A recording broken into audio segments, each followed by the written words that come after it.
आपका यूनिक प्रज्ञान यूट्यूब परिवार में मैं प्रज्ञान सर हार्दिक स्वागत करता हूं, वंदन करता हूं, अभिनंदन करता हूं। प्यारे साथियों, सुबह के 5 बज चुके हैं। जिस प्रश्नोत्तरी 50 का आप बेसब्री से करते हैं इंतजार, आपकी चहेती प्रश्नोत्तरी 50 लेकर के आपके बीच उपस्थित हूं। जैसा कि आप जानते हैं, प्रश्नोत्तरी 50 का मुख्य उद्देश्य आपके अध्ययन का आपको रिवीजन कराना। वन लाइनर शैली में 50 महत्वपूर्ण प्रश्नों को प्रतिदिन सुबह सुबह आप करते हैं रिवाइज। तो इस रिवीजन श्रृंखला से जुड़ने के लिए फटाफट वीडियो को लाइक और शेयर करिए। चैनल पर पहली बार होंगे तो चैनल को सब्सक्राइब करके बगल में बने हुए बेल आइकन से ऑल बटन को प्रेस करना बिल्कुल न भूलें। तो साथियों, बिना समय गंवाए प्रारंभ करेंगे आज की इस पाठचर्या को, लेकिन उससे पूर्व देखेंगे आज का सकारात्मक विचार। आज का मॉर्निंग कोट्स है साथियों कि जब थक जाओ तब आराम कर लो, पर हार मत मानो, लक्ष्य आपको जरूर मिलेगा। अपने लक्ष्य के प्रति अपने आप को समर्पित कर दीजिए। और इसी मॉर्निंग कोट्स के साथ प्रारंभ करते हैं शायद प्रश्नोत्तरी 50 को और देखते हैं प्रश्नोत्तरी 50 का आज का पहला प्रश्न आपके स्क्रीन पर। मृत्युगंध जीवन गंध उपन्यास के उपन्यासकार कौन है? मृत्युगंध और जीवन गंध उपन्यास रीता शुक्ला का है। प्रश्न संख्या 2। दूसरा प्रश्न, नागार्जुन द्वारा रचित मछुआरों के जीवन पर आधारित उपन्यास कौन सा है? नागार्जुन द्वारा रचित मछुआरों के जीवन पर आधारित उपन्यास पूछा जा रहा है। जवाब में वरुण के बेटे को आपने चुना, बिल्कुल सही जवाब। प्रश्न संख्या 3। तीसरा प्रश्न है कि 10 तस्वीरें रेखा चित्र का प्रकाशन कब हुआ? 10 तस्वीरें रेखा चित्र का प्रकाशन वर्ष पूछा जा रहा है। जगदीश चंद्र माथुर द्वारा लिखा गया यह 1963 ईस्वी का प्रकाशित रेखा चित्र है। बढ़ते हैं प्रश्न संख्या 4 की तरफ। चौथा प्रश्न है कि जहाज का पंछी उपन्यास के उपन्यासकार कौन है? जहाज का पंछी उपन्यास के उपन्यासकार कौन? चौथे प्रश्न का सही जवाब ईला चंद्र जोशी चुना आपने, तो बिल्कुल सही जवाब 1954 ईस्वी इस उपन्यास का प्रकाशन वर्ष है। बढ़ते हैं प्रश्न संख्या 5 की तरफ। पांचवा प्रश्न है कि कैप्सूल या सूत्र कविता आंदोलन के प्रवर्तक किसे माना जाता है? कैप्सूल या सूत्र कविता आंदोलन का प्रवर्तक किसे माना जाता है? जवाब में ओमकार नाथ त्रिपाठी को चुना आपने, बिल्कुल सही जवाब। छठवां प्रश्न आपकी स्क्रीन पर। छठवां प्रश्न है कि राष्ट्रभाषा प्रचार समिति वर्धा के संस्थापक कौन थे? जवाब में महात्मा गांधी को चुना आपने, तो बिल्कुल सही जवाब 1936 ईस्वी का प्रकाशन वर्ष है। बढ़ते हैं प्रश्न संख्या 7 की तरफ। सातवां प्रश्न है कि साहित्य की परख किसकी आलोचनात्मक कृति है? साहित्य की परख किसकी आलोचनात्मक रचना है? इसका आपको जवाब बताना है। शिवदान सिंह चौहान को उत्तर में चुना, मार्क्सवादी समीक्षक हैं, तो बिल्कुल सही जवाब आपका। प्रश्न संख्या 8। आठवां प्रश्न, विद्यापति जी को रस का सिद्धवाक कवि किसने कहा है? विद्यापति को रस का सिद्धवाक कवि किसने कहा है? जवाब में आचार्य हजारी प्रसाद द्विवेदी को चुना आपने, तो बिल्कुल सही जवाब साथियों। नौवां प्रश्न आपके स्क्रीन पर। छंदानुशासन एवं योग शास्त्र किसकी रचनाएं हैं? छंदानुशासन और योग शास्त्र के रचनाकार पूछा जा रहा है। जवाब में आचार्य हेमचंद्र को चुना आपने, तो बिल्कुल सही जवाब। बढ़ते हैं प्रश्न संख्या 10 की तरफ। 10वां प्रश्न आपके स्क्रीन पर। जलती हुई नदी आत्मकथा के लेखक कौन है? जलती हुई नदी आत्मकथा कमलेश्वर द्वारा लिखी गई 1999 ईस्वी की प्रकाशित आत्मकथा है। प्रश्न संख्या 11। 11वां प्रश्न है कि मुझमें दैव जीवन का विकास किसकी आत्मकथा है? मुझमें दैव जीवन का विकास, यह आत्मकथा किसके द्वारा लिखी गई है? सत्यानंद अग्निहोत्री को उत्तर में चुन करके आपने राइट आंसर दिया है। 12वां प्रश्न, भवानी प्रसाद मिश्र जी किस शतक के कवि हैं? इसका आपको जवाब बताना है। भवानी प्रसाद मिश्र किस शतक के कवि हैं? जवाब में दूसरा शतक 1951 ईस्वी चुना आपने, बिल्कुल सही जवाब। बढ़ते हैं प्रश्न संख्या 13 की तरफ। और 13वां प्रश्न है कि मनीषी की लोक यात्रा के लेखक कौन है? मनीषी की लोक यात्रा भगवती प्रसाद सिंह की रचना है। प्रश्न संख्या 14। साकेत को जनवादी काव्य किसने कहा है? साकेत को जनवादी काव्य किस आलोचक ने माना है? जवाब में डॉक्टर नगेंद्र को आपने चुना, राइट आंसर के साथ है आप। प्रश्न संख्या 15। 15वां प्रश्न है कि बादशाह गुलाम बेगम नाटक के नाटककार कौन है? बादशाह गुलाम बेगम, यह नाटक किसके द्वारा लिखा गया है? गिरिराज किशोर उत्तर चुना आपने, बिल्कुल सही जवाब। 1979 ईस्वी का प्रकाशन वर्ष है। बढ़ते हैं आगे और देखते हैं प्रश्न संख्या 16 को। 16वां प्रश्न है कि आचार्य शंकु के अनुसार भरत मुनि के रस सूत्र में आए संयोग शब्द का अर्थ क्या है। आचार्य शंकु के अनुसार भरत मुनि के रस सूत्र में आए संयोग शब्द का अर्थ पूछा जा रहा है। जवाब में अनुमान आपने चुना, बिल्कुल सही जवाब। 17वां प्रश्न आपकी स्क्रीन पर। 17वां प्रश्न है कि एकमात्र करुण को ही मूल रस यानी एको रसः करुणेव किसने माना है। एको रसः करुणेव किसने माना है। जवाब में भवभूति को चुना आपने, बिल्कुल सही जवाब। प्रश्न संख्या 18। 18वां प्रश्न है कि हवा में तैरते हुए यात्रा साहित्य के लेखक कौन है। हवा में तैरते हुए यात्रा वृतांत किसके द्वारा लिखा गया है।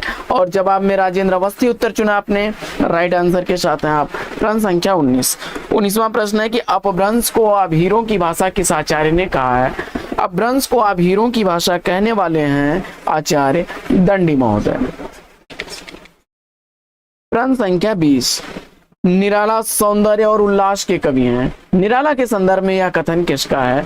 निराला सौंदर्य और उल्लास के कवि हैं। निराला के संदर्भ में यह कथन रामविलास शर्मा का है।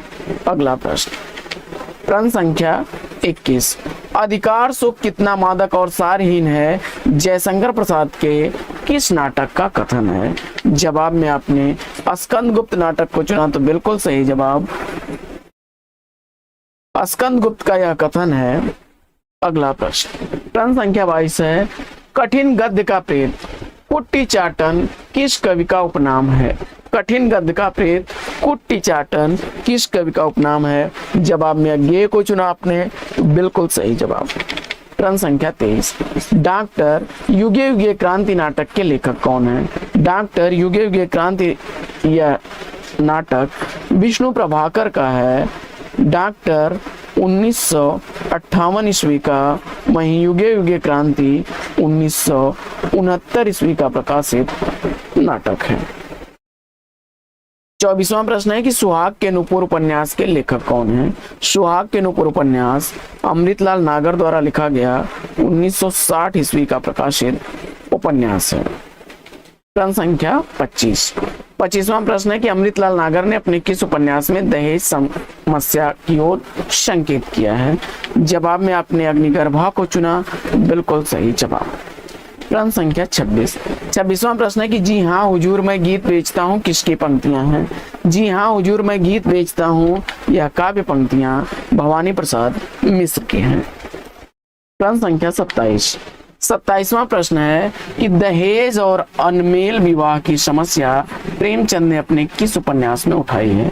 दहेज और अनमेल विवाह की समस्या प्रेमचंद ने निर्मला उपन्यास में उठाई है। 28वां प्रश्न प्रश्न संख्या 28 है कि रचना यदि जीवन के अर्थ का विस्तार करती है तो आलोचना रचना के अर्थ का यह कथन किसका है।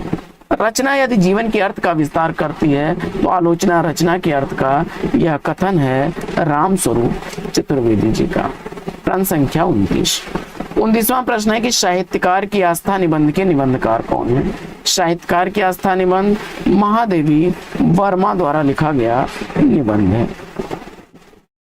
30वां प्रश्न है अलंकार प्रकाश के रचनाकार कौन है।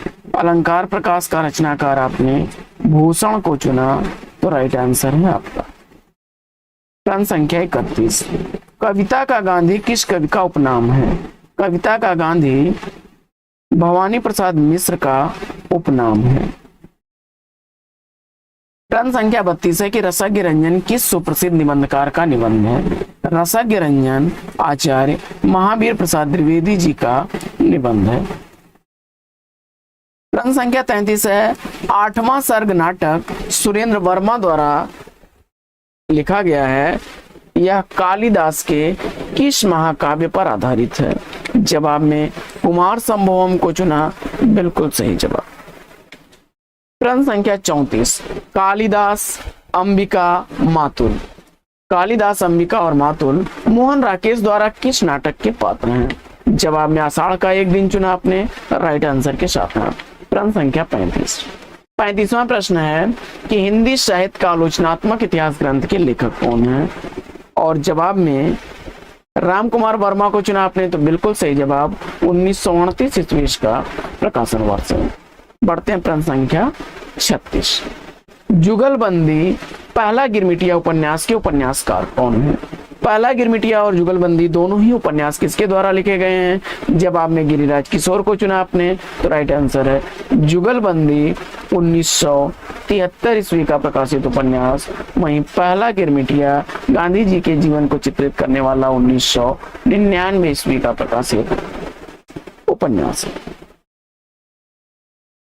प्रश्न संख्या 37, नदी के द्वीप उपन्यास को रस स्खलन किसने कहा है? नदी के